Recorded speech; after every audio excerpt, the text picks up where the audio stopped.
And to have an Africa that's prosperous and ready for investment, our governments in Africa must get their acts together to really make sure that the place is conducive for investment, but also our people are getting something out of that, and especially that there is a human rights, and people have the dignity and they're respected for what they do.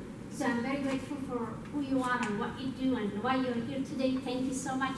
We'll talk a little bit about what we're doing at the end, but right now, it's Toro's time. Thank you.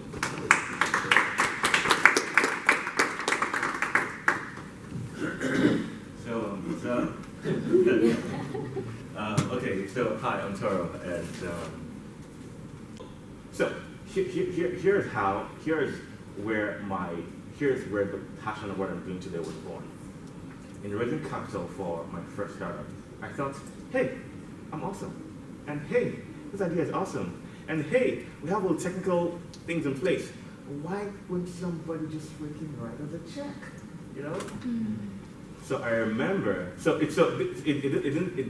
was a process. It was like a 6-month process where I remember a particular day in the afternoon on a Friday. I was in the shower. Good, I just come in the shower, by the way. So I was in the shower, and boom, it hit me. I realized that it was not just me.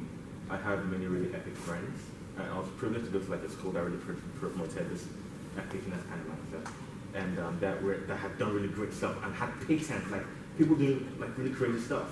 But because they lacked access to the right funding or the right ecosystem, they ended up settling back into like working in banking and working in insurance. No offense to insurance, but I knew these people have more potential, right?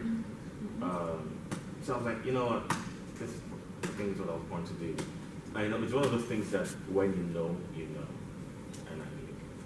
So right then and then, I was still trying to raise capital. My very first business lesson was when I raised my first capital. I think it was about $10,000 US. And my first business lesson was, you can negotiate anything. I talked a guy into giving me 10K as a grant, like dash, like without equity. So he's like, okay, see you tomorrow. Like, it's working. So that was fun. So started the whole animation 3D gaming company thing. So scaled it up, had about 40 employees, had big collaborations. Well, Microsoft and Christ and many big companies all over the world. Partner with like the biggest animation studio in India. Did lots of really, really cool stuff. Did stuff with Nigerian government. Did like really, really cool stuff. We were impressed with ourselves. We were happy with them. Then I got bored. Okay, so in starting this first company, when I realized my passion, I now changed my mission that this company that I was going to start were going to be practical steps to learn what it took to start and scale a business. So this first company was like the first test into marketing practical experience. So then I got bored because I kind of get bored easily. Started a second company, that was a total disaster. So we're in the B2B space in Nigeria, so we have to work with governments and work with like big banks and many things involved. And that was a really big learning experience for me in terms of doing B2B business with slow-moving corporations in emerging markets. So looking back now, there are ways I've learned from that, and there are ways how I iterate that. Started a third company, which was now more focused on technology and mobile development type stuff, so B2B but software type stuff. And so we were doing really good and become successful. But at that point, I felt, okay, you know what? I want to come and meet you guys in Silicon Valley, right? And come and learn from the masters and the pros and see how it's done. So right from time, I've always had this, how many of you ever heard of Pinky and the Brain?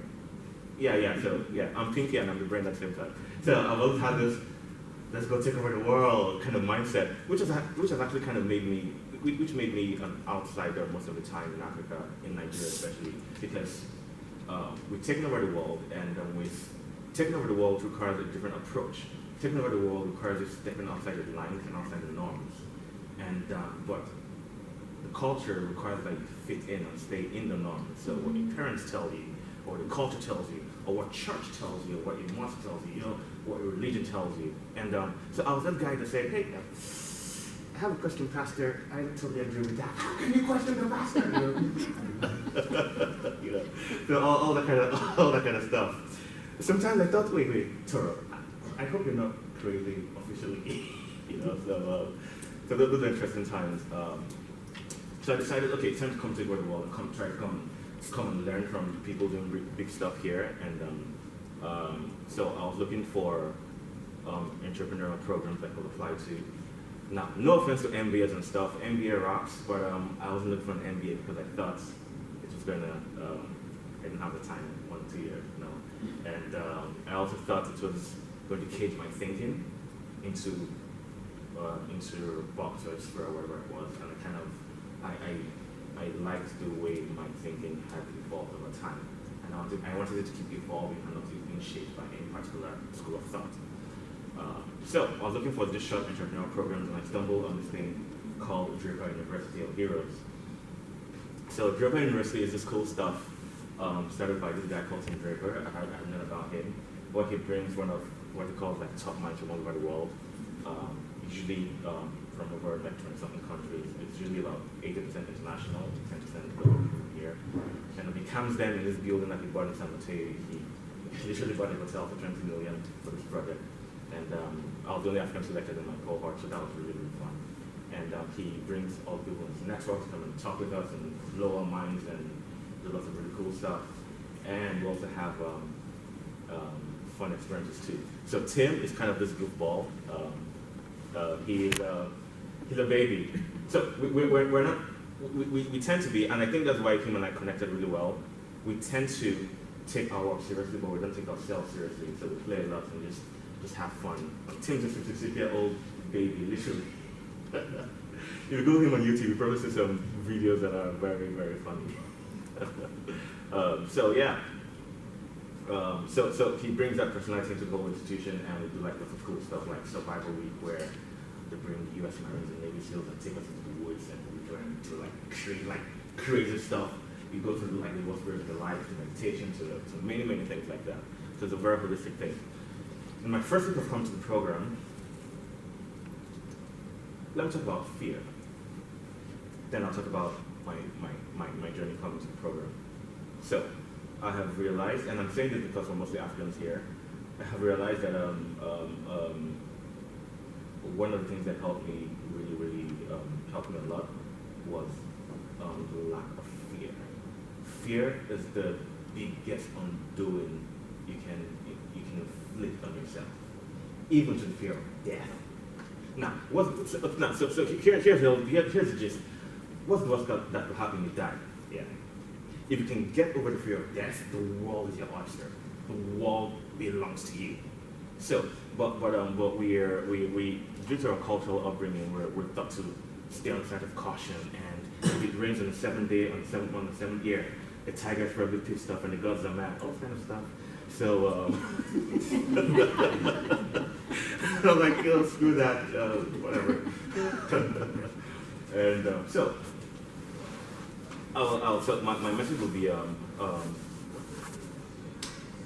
fear is a myth. Fear does not exist. I read something really fascinating, and it goes, we are more tormented in our minds than in real life. Most of the things you fear are just constructs. It's just your brain playing tricks on you. Your soul knows you much better than your brain does. Your brain is this little guy that just tries to justify the logic